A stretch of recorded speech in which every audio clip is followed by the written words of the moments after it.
Hello po mga kababayan, si Dante Maravillas po, Bicolano vlogger, broadcaster, journalist from Albay. Kamusta kamo mga manoy, mga manay, mga tugang, mga kababayan natin sa buong mundo? So pag-usapan natin ito mga nagbabagang balita sa ngayon kasi ni-reveal na po kung sino-sino yung magiging tagapagtanggol ng mga abogado ni Sara Duterte. So madaling sabi, tuloy na ang impeachment trial. Sabi nga dito sa sa headline ng politico.com.ph, impeachment trial mode activated. Sara Duterte's defense lawyers report for court duty. 16-man defense team of VP Sara Duterte named. Guanzon left out of legal reps. Sige man sanan sawong-sawong niya, ni Attorney Rowena Guanzon, dating COMELEC commissioner. Gusto rin magkisaw-saw mga kababayan si Guanzon. Gusto nga sabi, maging spokesperson ni Sara Duterte. Hindi man pinapansin po. Si Atty. Guanzon, dilawan yun. Sa bagay, hybrid dilawan yung mga Duterte at pare-parehas ang kanilang mindset. Di ba po? So ito ngayon yung mga balita sa lahat ng mga national dailies. Members of BP Defense Team Baird. Sabi sa balita headlines ng Manila Times, trial will go on with or without Sara, sabi ni Chis Escudero. So makikita natin, napakaraming mga abogado si Sara Duterte. 16-man defense team as against the prosecutors, House panel prosecutors po. 11-man defense, hindi defense, prosecution team. Bakit niya Mr. Maravillas parang napakarami? 16 sila as against 11. Napakahirap kasi mga kababayan. Kailangan magtulong-tulong yung mga pinakang magagaling na abogado. Kasi napakahirap ipagtanggol ang kasinungalingan.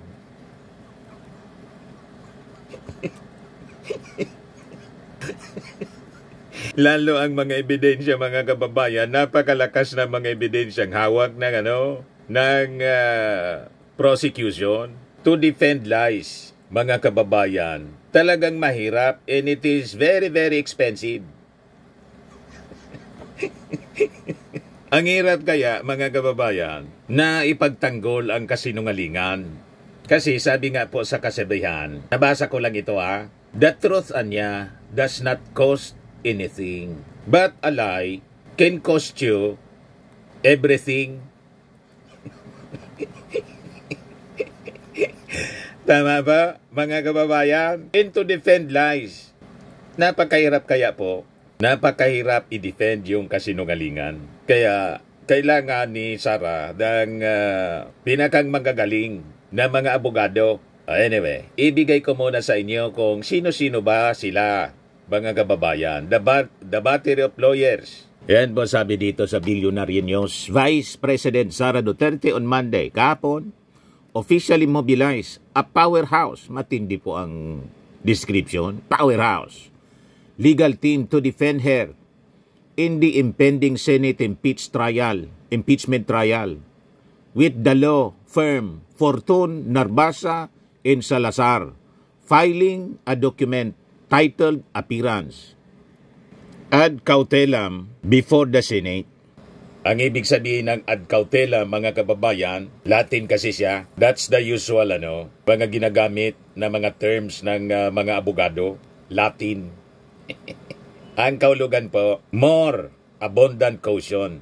So, maingat. Caution. Magiging maingat talaga po dapat sila. Kasi napakahirap nga po na ipagtanggol. Lalo yung mga ebidensya po. Yung pagbabanta, yung ebidensya galing sa bibig mismo ni Sara. Article 1. Yung Article 2, yung paggamit ng confidential fund na yung mga beneficiaries, mga chichiria, yung acknowledgement receipt na finorward mga kababayan sa Congress during the congressional investigation, galing din kay Sara. Ibinigay mga kababayan ng mismong mga staff ni Sara Duterte. Kaya kailangan talaga ng napakagagaling na mga abogado. 16-man defense team as against mga kababayan sa 11 member ng prosecution team. Kasi nga po, napakahirap talaga i-defend yung kasinungalingan. Very expensive siya. Kaya kumuha mga kababayan ng pinakang magagaling na abogado sa ating bansa. Kahit yung si Digong po, sa ICC case, si Nicholas Kaufman. Pinakang magaling din na abogado. Kayang-kaya magbayad po ng pamilya Duterte. Kaya malamang mga kababayan, madrain yung mga tinatago-tago nila. Yung mga tinatago-tago nila sa bangko, madrain. Kasi hindi basta-basta po ang mga abogado na kinuha po ni Sara Duterte. Yung ganyang kalibre ng mga abogado, expensive po siya.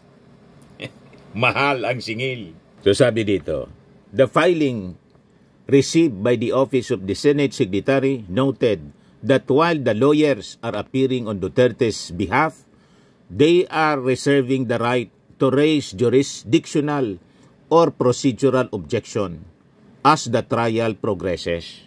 So nagre-ready silang questionin mga kababayan tulad ng linya ng mga argumento ng mga Duterte senators. Ang unang nag-abogado kay Sara, si Batorni.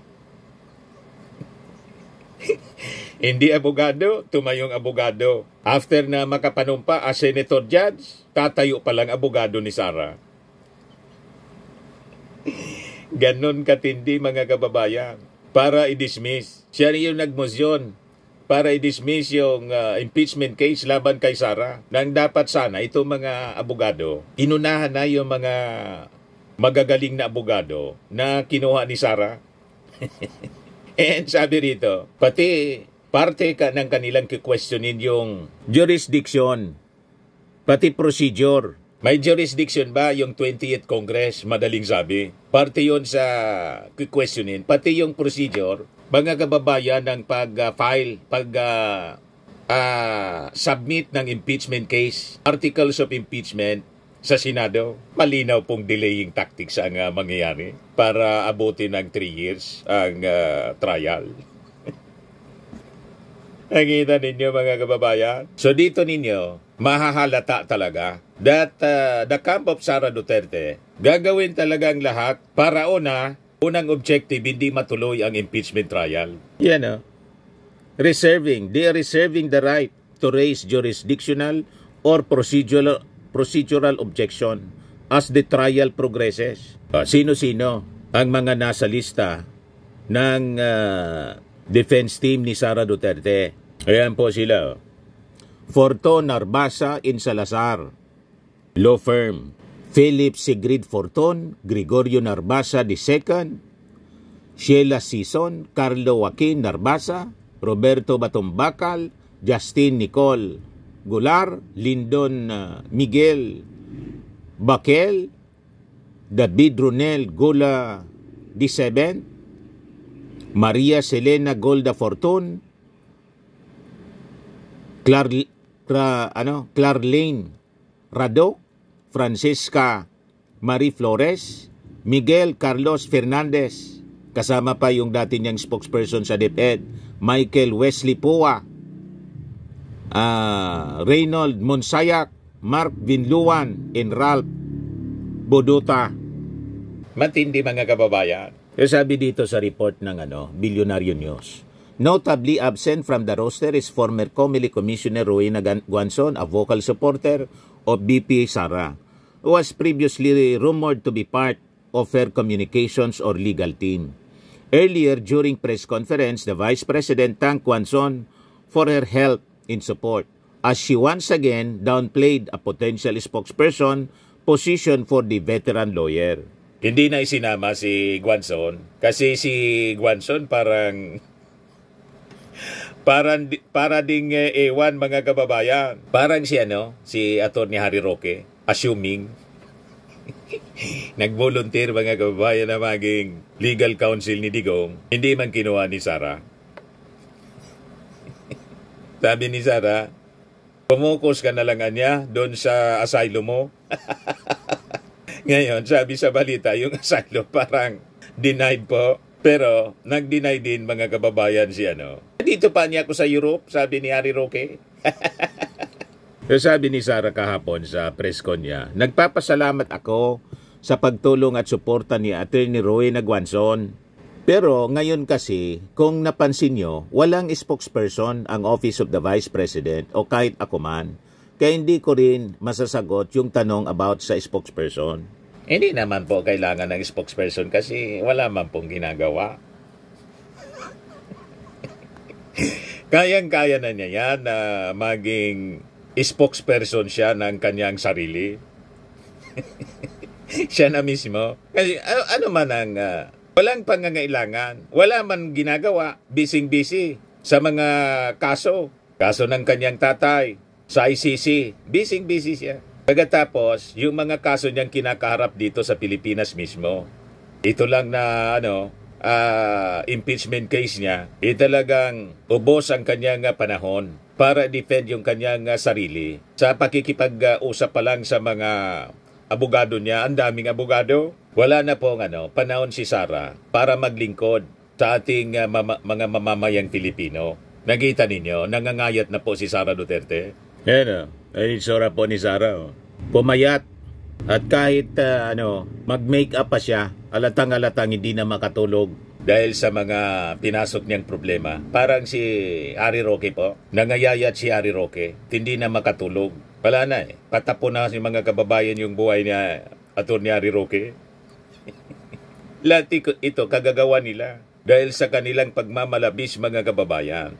So sabi dito, as of 5:03 p.m. kahapon po, the Senate Impeachment Court through the Secretary of the Senate acting as Clerk of Court received the appearance ad cautilam from the law firm of Fortuna Narbasa in Salazar to appear in act as counsel for Vice President Sara Duterte dated June 16, 2025. Sabi po ng korte or impeachment court.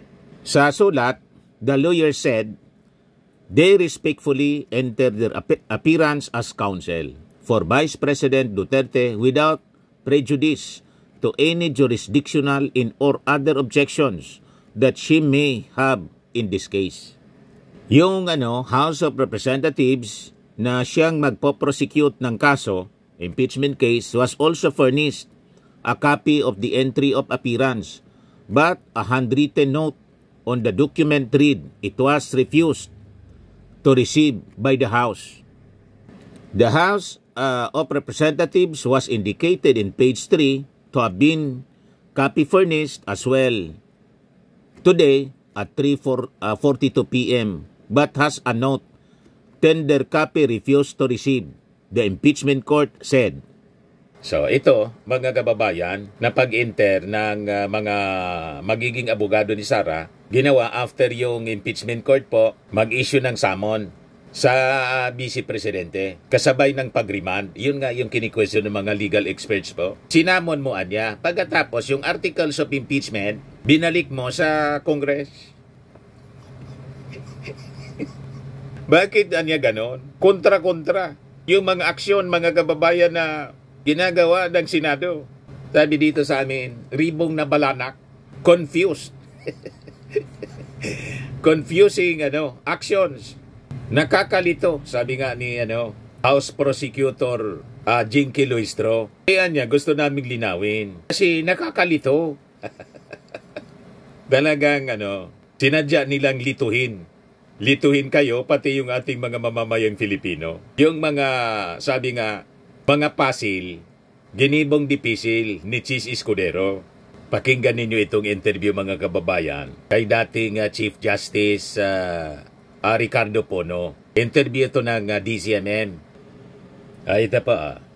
Pinakahuling pahayag po ng Senate President, ang sinasabi niya, walang limitasyon sa kung anong pwedeng pagdesisyonan ng Senate Impeachment Court.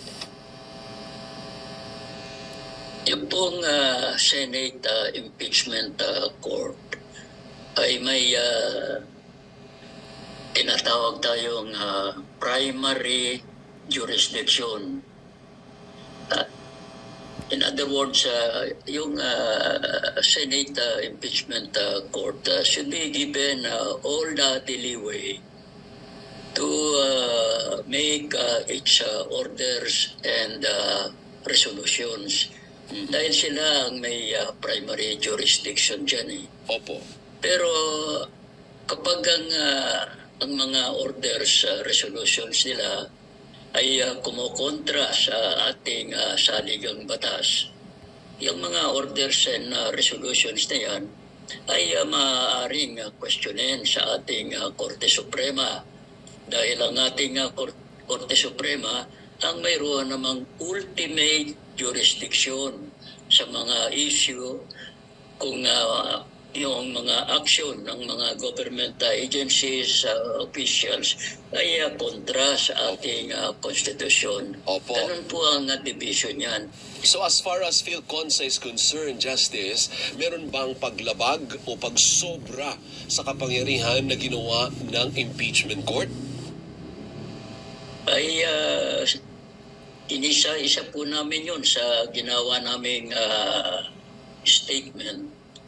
At ganun nga ang naging konklusyon ng aming pag-aaral na yung order to remand o to return to the House ay kontra sa ating saligang batas. Sinalaula po yung ating konstitusyon ng Senado. Chief Justice ang nagsasabi. Na dating Chief Justice. Nakita natin hindi lang sa Pilipinas kundi sa Estados Unidos at wala rin yan sa Senate rules of impeachment. Opo, and it's not as if PhilConsa lang po ang nagbanggit noon. Marami pa, may retired Justice Carpio, may grupo ng mga profesor ng UP College mga of Law. dean. Merong grupo ng profesor sa iba pang mga paaralan. Ang dami po, hindi lang isa ang nagsasabi na, uy, Senate Impeachment Court, mukhang may sobra kayo sa ginawa ninyo, mukhang ano na kayo, labag na sa batas ang ginagawa ninyo. And yet, the Senate President chooses to defend this position. Ang sinasabi niya, Justice, kung may problema kayo sa ginawa namin, do you go to the Supreme Court? Delaying tactics po ang ginagawa? That can be done. Pero dapat balansehin din ng mga gustong pumunta kaagad sa Korte Suprema. Ang ating Supreme Court, yan ang court of last resort kung may violation ng Constitution. Ngunit ang isang... So sabi ng mga analyst, talagang purposely, yun ang sinasabi, dalinan niya ninyo sa Supreme Court, yun ang challenge ni Chis Escudero. Kaya kinokosyo ni Chief Justice, dating Chief Justice Ricardo Pono, na immediately i-refer sa Supreme Court o dalhin ang kaso sa Supreme Court. Kasi lalo anyang madidelay yan. Pabor yon doon sa mga grupo ng agenda, i-delay ng i-delay ang impeachment trial laban kay Sara Duterte. Kasi nga po, tingin nila, yan ang game plan ng kampo ng mga Duterte para ubusin yung panahon na hindi maipresent yung mga ebidensya sa impeachment trial. Kasi nga po, pag nailatag yung mga ebidensya, sa lakas ng mga ebidensya po, mahihirapan yung mga senator na i-acquit si Sara. Kaya ang game plan nila, dapat hindi matuloy ang impeachment trial, lahat ng legal maneuvers gagawin nila para ubusin na lang yung panahon hanggang 2028 na mawala na mga kababayan yung focus ng tao sa impeachment trial kasi pa-eleksyon na at tatakbo si Sara kung wala pang judgment sa pagkapangulo. At pag pangulo na si Sara, halimbawa manalo, kung manalo, wala na tong wala nang kaso. Yan ang analysis po ng mga legal experts. You see, ituloy natin yung interview ni Alvin El Chico kay dating Chief Justice Ricardo Pono. Dapat pag-aralan ay kung kaagad-agad bang pupunta sa Korte Suprema ay bibilis ang takbo ng proseso sa ng Senate impeachment. Baka lalong madelay. Kung hindi po ito bibilis ay yan ay kontra sa letter and spirit ng ating konstitusyon, yung sa provisions on accountability of public officials, na dapat pag may question dyan ay madaliin ang investigasyon para mapanagot yung dapat mapanagot. Ganito pala. malamang justice, doon siya sumasandig. Doon siya nagre-rely na hindi, walang pupunta nito sa Korte Suprema because alam nila ang konsekwensya kapag may umakyat sa Korte Suprema at naka-acquire ng jurisdiction yung Korte Suprema, it will further delay the process, Justice. Hindi ko kaya. Yun po ay pupwede Sinusulsulan ni Chis Escudero. Pero dapat din natin na puntahan niya kayo may kaso na dyan sa Supreme Court. Korte Suprema eh. Alam na. File pa nga niyan ay si Vice President. Opo. At kino-question nila doon na yung articles of impeachment should be dismissed dahil kontra yan doon sa one-year ban ng konstitusyon at kontra doon sa desisyon ng Supreme Court o sa Francisco versus sa House of Representatives. Pero kahit nag-file si BP ng ganung petisyon sa Supreme Court, hindi naman nag-i-issue ng TRO ang Supreme Court laban sa Senate Impeachment Court. Ang gustong sabihin, ang implicit message doon, ang impeachment court ay ituloy yung kanilang ginagawa in the exercise of their own jurisdiction. Ibig sabihin, Justice, siguro hanggat kaya, hindi makikialam ang Korte Suprema kasi trabaho po ng Senado. Kaya nga sa saligang batas, sila ang in charge. Alam niya kasi dating Chief Justice yan ng Supreme Court. Sinasabi, gawin nyo ang trabaho ninyo implicitly, of course. Hindi naman natin nakausap yung Korte Suprema Justice. Pero in effect, parang ganun ang sinasabi po ng Korte Suprema, hindi ho ba?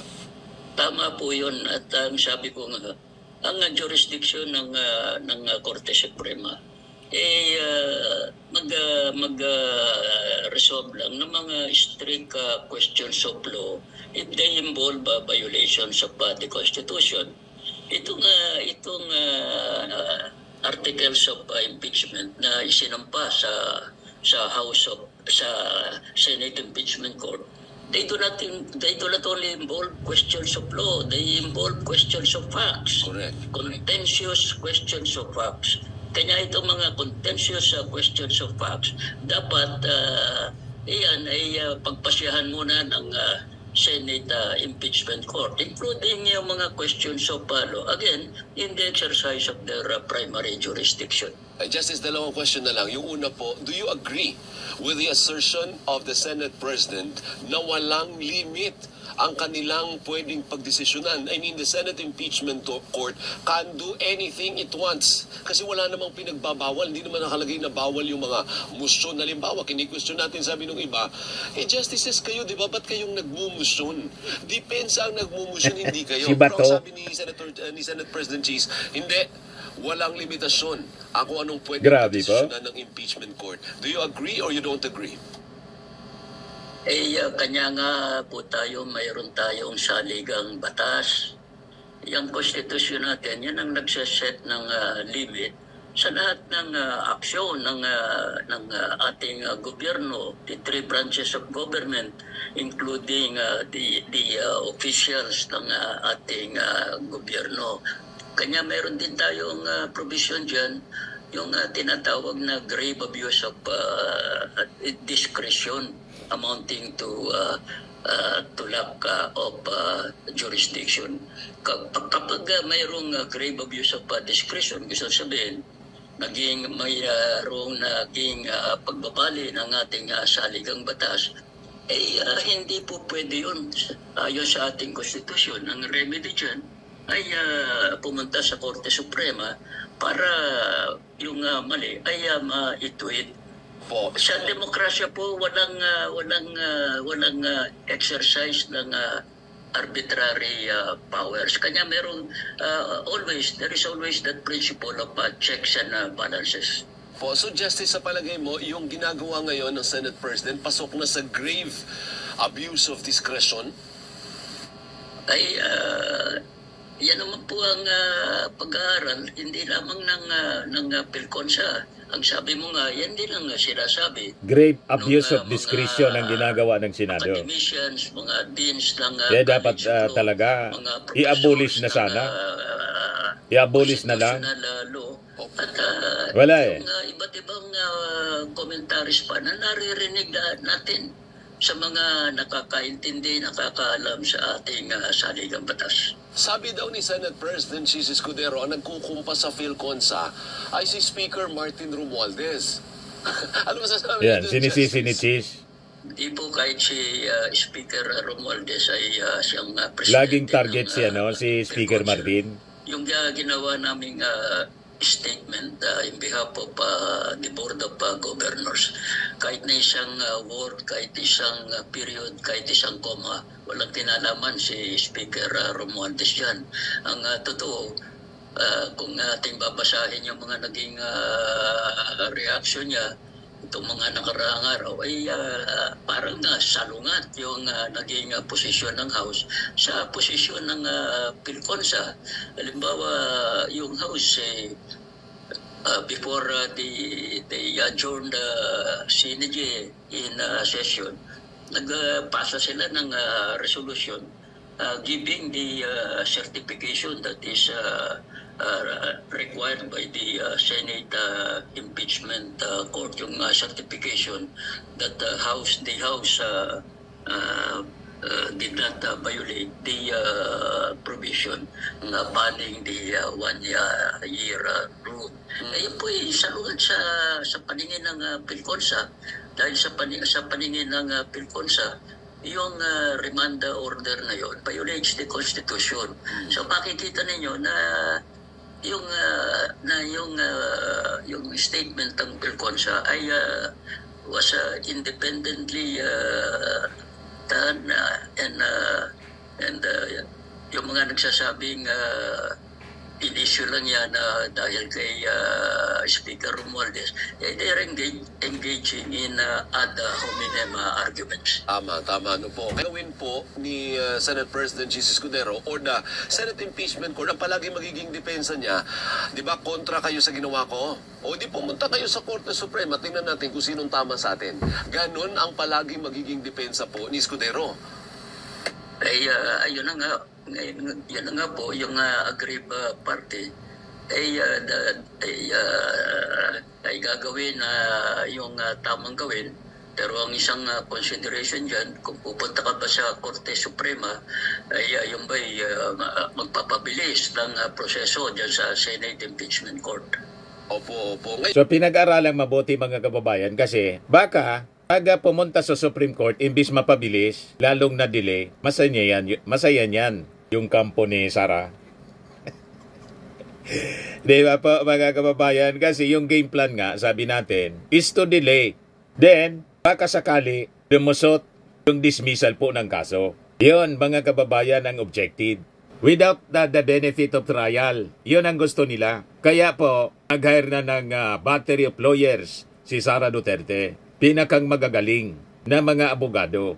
Pero sabi sa post ng isang netizen, si Ashley Garbin, mga bigatin ang mga abogado ni Inday Sara, abogado di Campanilla. Sila din ang humawak sa ampatuan case, pero sa bandang huli nakulong pa rin ang kliyente nila. Sa madaling sabi, kahit kunin mo pa lahat ang magagaling na abogado, kung mabigat ang ebidensya, laban sa'yo, mako-convict ka pa rin. Correct. Yun ang nangyari po kay Ampatuan. Yung sa Maguindanao Massacre po, kulong pa rin. Anyway, yan po yung mga latest na balita ngayon. Abangan na lang natin ang mga susunod na kabanata ng kwentong ito. O ngayon, may bago po kaming product pala na binibenta. Yan po, amazing pure organic barley powdered drink mix from Australia. Yan po mga kababayan. I am worldwide. O ngayon, yung mga gustong mag-order, i-message na lang ninyo yung aking anak na architect, entrepreneur, si Riz Maravillas. Yan po. Ang mga health benefits niya, nitong barley po, nagbo-boost ng immunity, improves digestion, enhances energy levels, packed with antioxidants, and prevents cancer po. Yan o. Si Maritoni Fernandez. nakaligtas mga kababayan, cancer-free na siya. At itong ating programa mga kababayan, atid sa inyo nitong ating mga sponsors. Firmax Firming and Lifting Cream. Pinapay po sa mga pulses in affected area. Mainam po ito sa mga pains at paninigas ng mga kaso-kasuan. Ito sa mukha naman yung application, anti-aging, Automax po siya. Ito ay Glow 60 mga kababayan. Whitening po siya. Made in South Korea. Ito naman po, Ningxia Red Mix Fruit Drink. Gawa po siya sa goji berry. May anti-cancer properties po siya. At sa mga nagana po ng malinis and spacious fitness gym, pumunta lang po kayo sa aming Colossal Fitness Gym. May Grab car rental din po kami. At bills payment po sa aming office. At saka sa mga mahilig po sa mga imported bags, manood po kayo sa live selling ni Madam Aileen Rosales sa kanyang Aileen Closet po. Pati mga shoes, ito yung kanya po. Ito yung kanyang page. Kita ninyo, napakagandang mga online selling po siya. Si Madam Aileen Rosales. At cellphone number niya po, 773-798-7816.